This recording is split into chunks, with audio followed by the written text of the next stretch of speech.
Hello everyone, welcome back to my YouTube channel Basic English for You. Today we are going to learn a structure that is I am good at plus verb ing form. For example, मैं पढ़ने में अच्छा हूँ.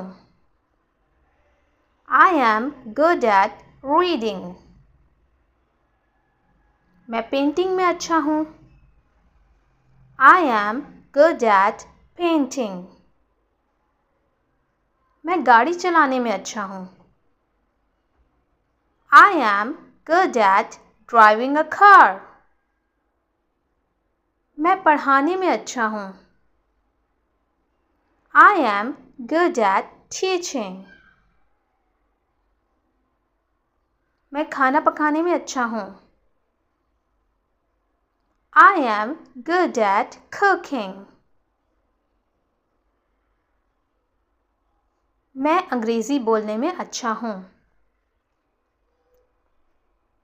I am good at speaking English.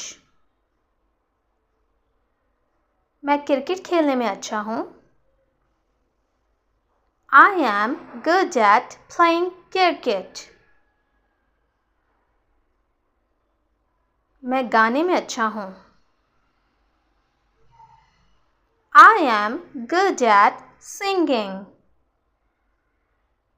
मैं drawing में अच्छा हूँ. I am good at drawing.